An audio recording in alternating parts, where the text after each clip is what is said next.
Hello. This presentation is about changes towards a global citizenship in higher education.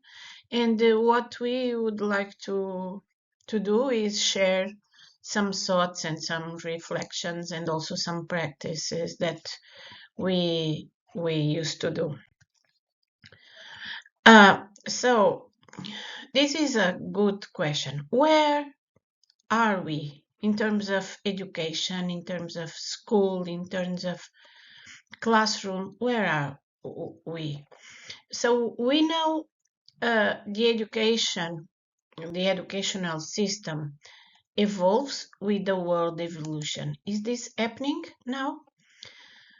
It is necessary to ponder the role of educational communities, be familiar with, and know how to use active learning methodologies to change how to change evaluation system and thus how to contribute to the school's transformation because it becomes necessary to guarantee a meaningful teaching centered on the teaching learning process, not only centered on the student, and this means an educational process that is also flexible.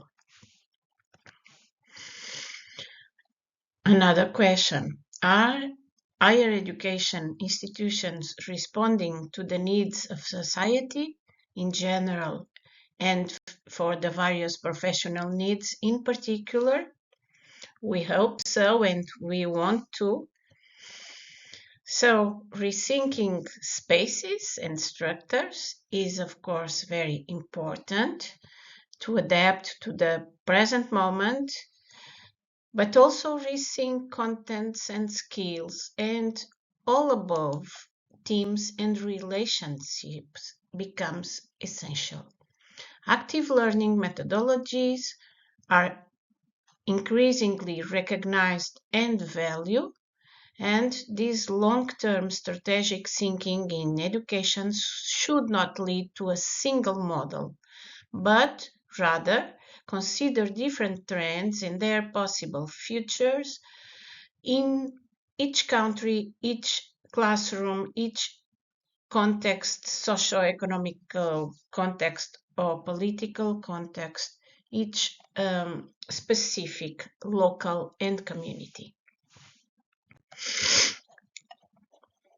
So these pictures try to bring the concept of prefigurative politics that refers to the work to concretize in the present the practices of change and to adapt and think about justice and equitable social relations that we desire for the future. So people, students, teachers, all the communities, academic communities should or must embody their desired futures in their present day practices. For some authors, the prefiguration can be seen mainly as the creation of alternatives, uh, can be seen as the potential unit of measurement for analyzing the achievements and limitations of innovative modes of organization.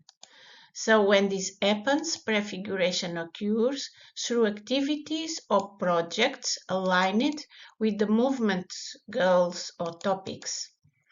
But others can interpret prefiguration as a form of mobilization where the means reflect the ends. In this case, prefiguration underpins the movement's goals. However, when processes overcome the cost-benefit logic and exhaustion and integrate practices into the movement values and identity, these processes allow the inclusion of the two previous ways.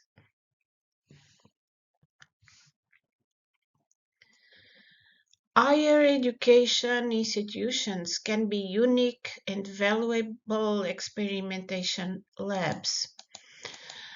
shifting the solutionist and technocratic model into creative and value-driven models that allow local knowledge to emerge.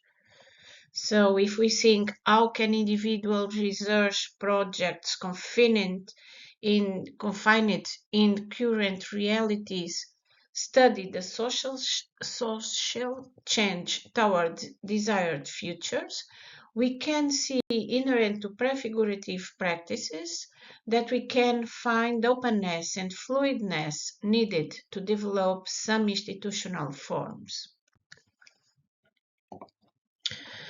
The face-to-face active learning formats offer immediate teacher-student interaction and hands-on learning experiences, boosting social connections and greater accountability over academic process.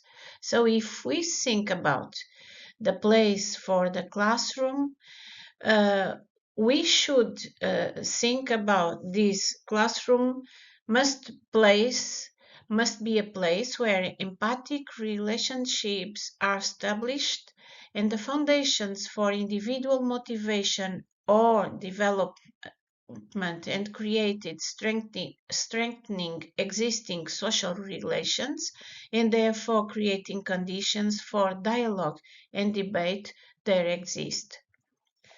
So this means we must see the classroom not only where the place where the contents come up. So we can think about dialogue based on transparency and objectivity, on mutual respect, regardless the divergences of point of view or knowledge, accountability, autonomy, and solidarity between peers, and all of this must be present in the living classroom for create learning environmentals altogether.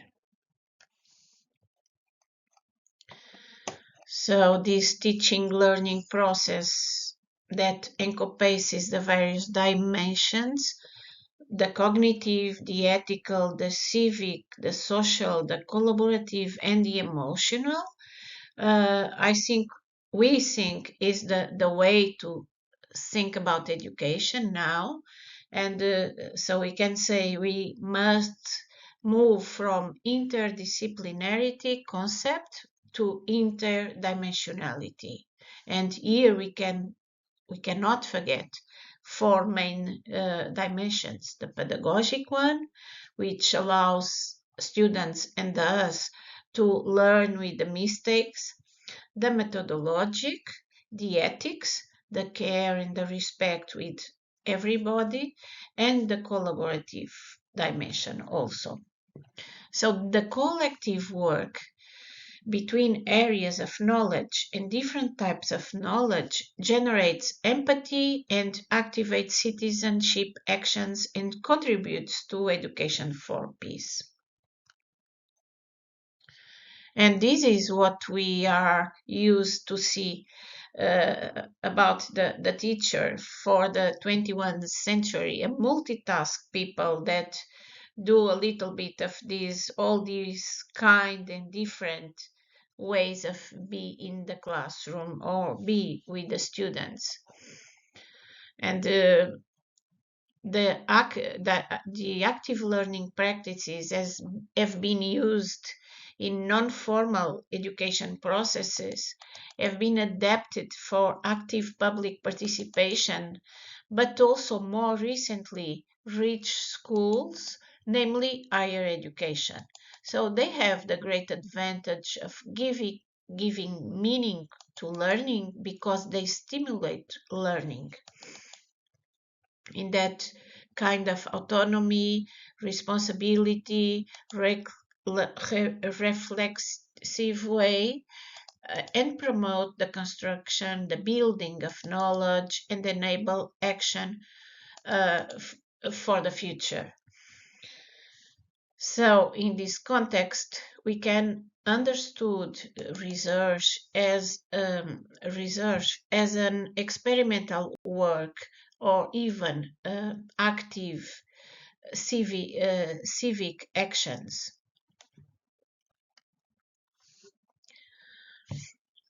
Is it important to give space to students for conceptualize together?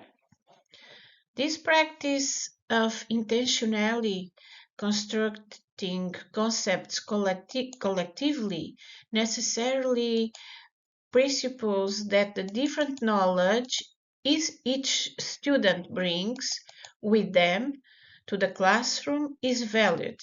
So the practice of incorporating all the visions, all the perceptions and emotions that students can bring establish a connection between the individual and the collective, leading for the building of a collaborative definition in the classroom.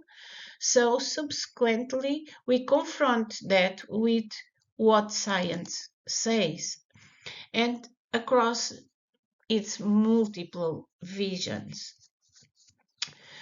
We know adults learn better through active experience than through passive listening, and learn better when the interaction is big, that if they are working alone. Another practice that can contribute for this collaborative way of learning and be together in the classroom can be the assessment. Evaluation.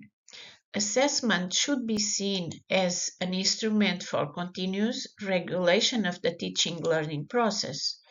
But this assessment, where we can involve students, it allows to encourage the dialogue. And also, teachers are regarding students with another eyes, with their abilities to work independently and bring knowledge, but also students see evaluation itself with different eyes. So it gives the construction of knowledge through sharing student to student, the autonomy, the learning and the perception of error. Why did I did a mistake, or where did I did it and why? And the development of self-correction as with the assistance mechanism. So we can experiment the way of learn, do some mistakes, try to correct them, and do better each moment in a cycle, like a cycle where every moment we can improve learning. Social labs are other tool that it's also real interesting. They are intensive and experimental interventions that bring together people who represent the entire system in question and do, coming together repeatedly, contribute for the search of the cause of the problem, and in collaboration they can find concrete solutions.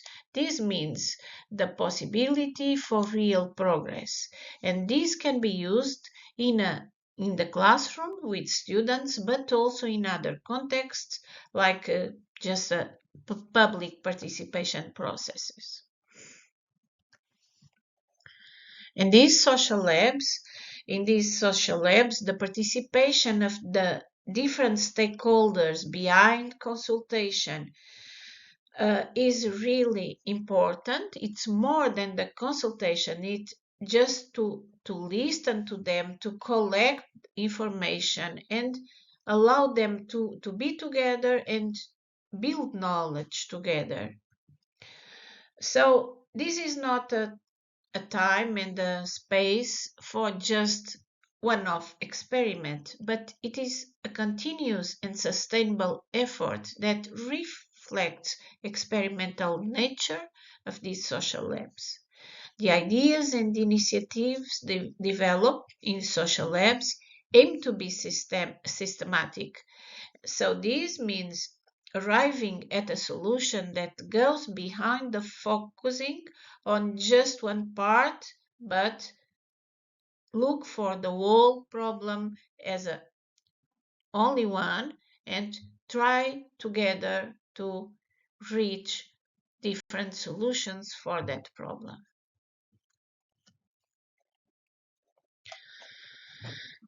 And this question of hands-on citizens action that can result from selected pedagogical approaches that help students to position themselves and commit actively as citizens engaged in building a better world.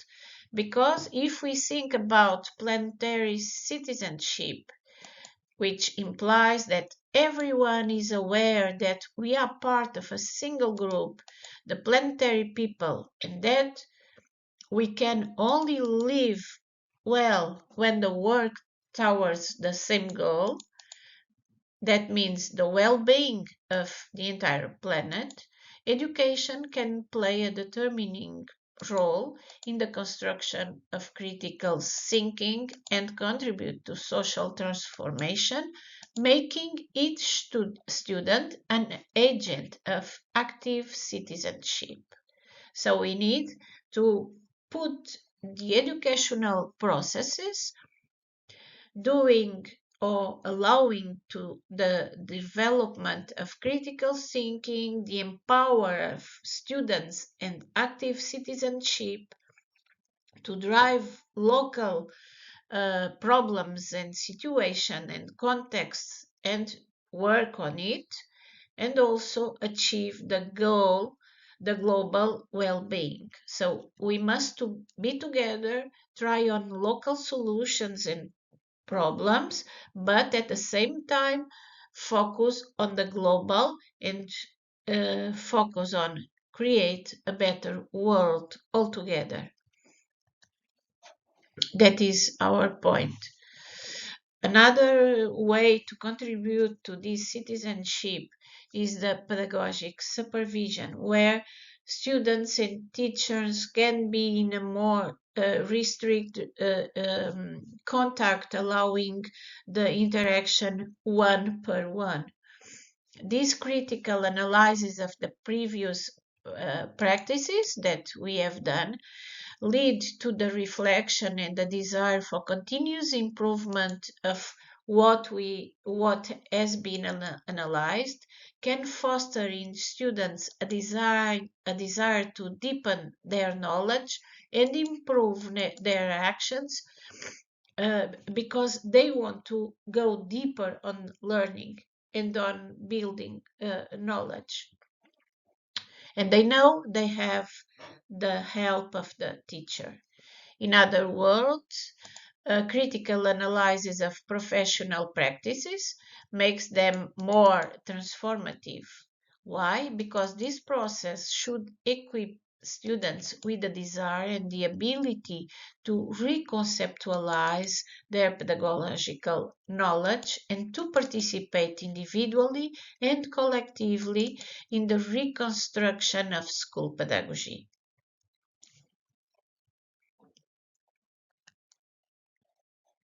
So, as a final reflection, we can say the main challenges currently facing higher education must be seen in a complex and integrative way. Education must, among its fundamental objectives, contribute to social transformation, and the concept of this prefigurative action can be the answer to all of the incertaineties and being felt. And thank you.